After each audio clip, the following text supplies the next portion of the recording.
سلیب کے اس آخری موڑ پر جہاں زندگی اور موت کی سرحدیں مل رہی تھیں، وہاں رشتوں کی وہ ابدی حقیقت عیاں ہوئی جس کی بنیاد صرف اور صرف بھروسے پر تھی۔ جدائی کا وہ کرب جو چوتھی پکار میں تھا، اب ایک ابدی ملاپ اور اطمینان میں بدل چکا تھا۔ مسیح نے اپنی آخری سانس کے ساتھ اپنی روح کو اس محافظ آغوش کے سپرد کر دیا جہاں سے وہ آیا تھا۔ یہ پکار ہمیں یہ سبق دیتی ہے کہ موت انجام نہیں بلکہ ایک نئی شروعات ہے، بشرط کہ ہماری روح کا مرکز باپ کے ہاتھ میں ہو۔ مسیح نے اپنے آپ کو مکمل طور پر سونپ دیا تاکہ وہ ہمارے لیے اس راستے کو کھول دے جو سیدھا باپ کے گھر تک جاتا ہے۔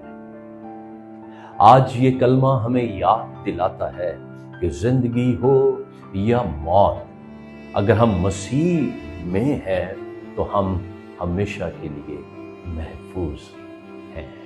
ہاللیلویا۔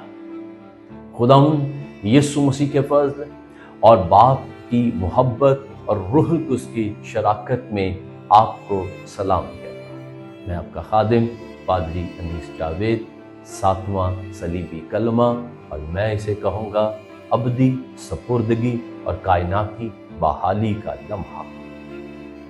عزیزو، کلوری کی پہاڑی پر جب اذیت کا طوفان تھم گیا اور تمام ہوا کی گونج فضاؤں میں بکھر گئی تو کائنات کے نجات دہندہ نے اپنی آخری سانس ایک ایسی دعا کے سپرد کی جس نے موت کے مہیب چہرے کو ایک میٹھی نیند میں بدل دیا۔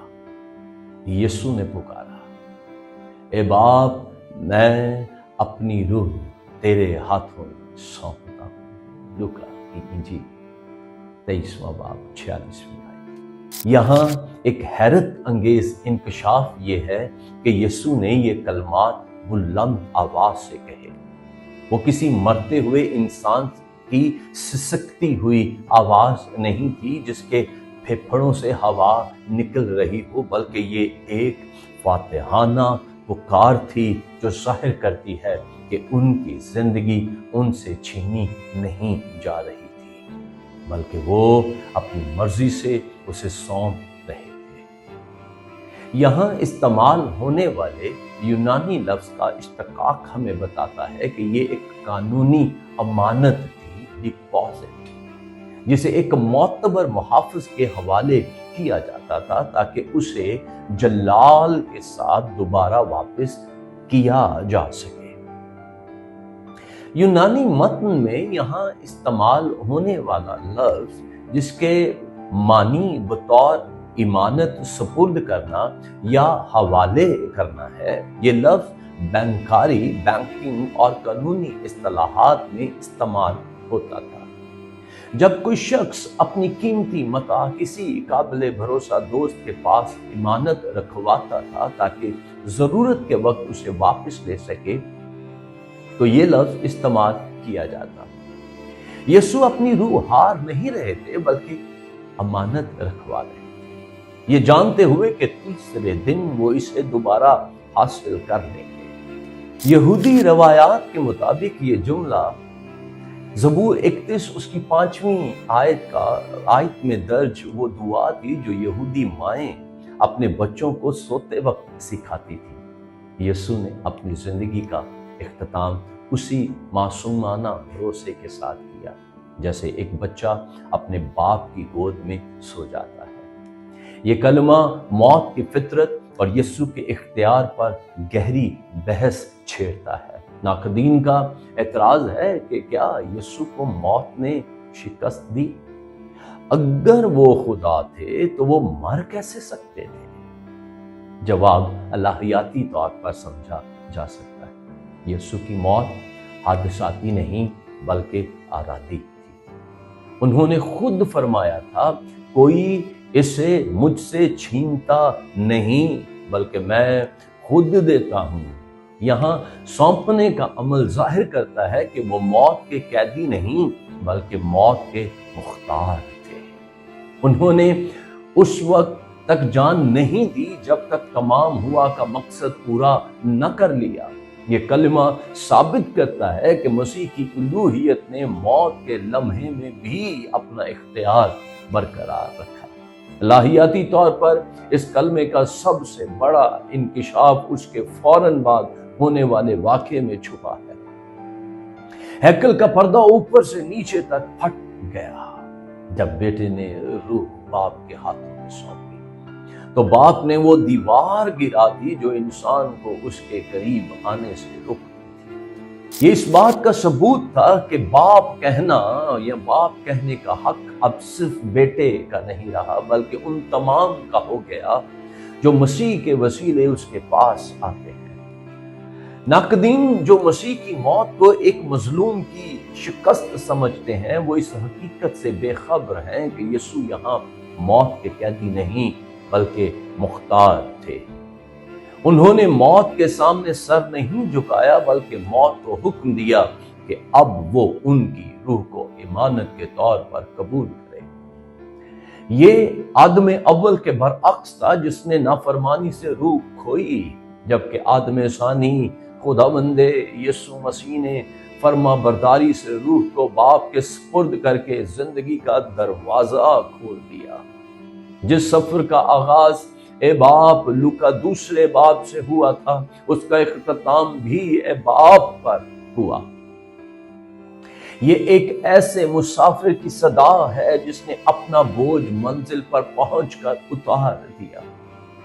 اذیت کے 6 گھنٹوں میں میرا خدا، عدالتی پکار کہنے والے یسوع اب دوبارہ اے باپ خاندانی اور پیار کی پکار پر لوٹ آئے ہیں، جو اس بات کی علامت ہے کہ گناہ کی دیوار گر چکی ہے اور رشتہ بحال ہو چکا ہے۔ یہ کلمہ طوفان کے بعد کی خاموشی اور تپتی دوپہر کے بعد کی ٹھنڈی چھاؤں ہے۔ یہ کلمہ ایک تھکے ہوئے فاتح کے گھر واپسی کا وہ نغمہ ہے جہاں اذیت کا سفر ختم ہوتا ہے اور جلال کی صبح طلوع ہوتی ہے۔ جس طرح ایک بچہ دن بھر کی تھکن کے بعد بغیر کسی ڈر کے باپ کی آغوش میں سو جاتا ہے۔ کائنات کے بادشاہ نے اپنی بشریت کی تمام تھکن باپ کے ہاتھوں میں رکھ دی۔ یہ کلمہ ثابت کرتا ہے کہ مسیح میں موت اب کوئی ابدی کھائی نہیں بلکہ باپ کے گھر کی وہ نورانی دہلیز ہے جہاں سے ابدی زندگی کا آغاز ہوتا ہے۔ عملی طور پر یہ ہمیں فن سپردگی سکھاتا ہے کہ جب ہم اپنی زندگی اور اپنی آخری سانس خدا کے ہاتھ میں سونپ دیتے ہیں تو موت اپنا ڈنگ کھو دیتی ہے اور قبر ایک عارضی آرام گاہ بن جاتی ہے۔ یہ کلمہ موت کو خوفناک گڑھے کے بجائے باپ کے ہاتھوں میں بدل دیتا ہے۔ ایک ایماندار کے لیے موت تباہی نہیں بلکہ سپردگی ہے۔ اگر ہم مرتے وقت اپنی روح اس کے ہاتھوں میں سونپنا چاہتے ہیں تو ہمیں جیتے جی اپنی زندگی، اپنے غم اور اپنے منصوبے اس کے ہاتھوں میں سونپنے کی مشق کرنی ہوگی۔ یہ کلمہ ہمیں سکھاتا ہے کہ جب ہم اپنا سب کچھ خدا کے حوالے کر دیتے ہیں تو ہنگامہ خیز حالات میں بھی ہمیں وہ اطمینان ملتا ہے جو سمجھ سے باہر ہے۔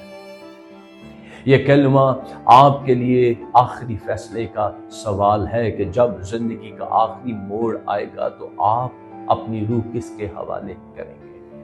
میرے عزیز، اس آخری لمحے کا انتظار نہ کریں بلکہ آج ہی اپنی زندگی، اپنے تمام ڈر، اپنی ہر سانس کو خدا کے حوالے کرنا سیکھ لیں۔ محفوظ ہاتھوں کا انتخاب کریں کیونکہ جب آپ اپنی کل کائنات اس کے محفوظ ہاتھوں میں سونپ دیتے ہیں تو زندگی کا ہر خوف ختم ہو جاتا ہے۔ یاد رکھیں، مسیح یسوع کی اس سپردگی نے موت کے ڈنگ کو ختم کر دیا ہے تاکہ ایک ایماندار کے لیے موت تباہی نہیں بلکہ ایک میٹھی نیند بن جائے۔ اگر آپ ایسا کرنے کے لیے تیار ہیں تو آپ یوں دعا کر سکتے ہیں: اے آسمانی باپ، میں اپنی روح اپنی زندگی اور اپنی کل کائنات تیری قدرت والے ہاتھوں میں سونپتا ہوں۔ مجھے پورا یقین اور اطمینان ہے کہ کائنات میں تیرے ہاتھ میرے لیے سب سے زیادہ محفوظ اور بابرکت ہے۔ خواہ میں زندہ رہوں یا موت کی وادی اسے گزروں، میرا یہ پختہ ایمان ہے کہ میں صرف اور صرف تیرا ہوں۔ مجھے اپنی اس ابدی آغوش کے سکون میں چھپا لے جہاں کوئی خوف اور پریشانی نہیں پہنچ سکتی۔ آمین۔ خداوند اس کلمے اور ان تمام کلمات اور کلوری سے بہتے ہوئے اس جلال کے وسیلہ سے آپ کو کثرت کی برکت دے۔ God bless you۔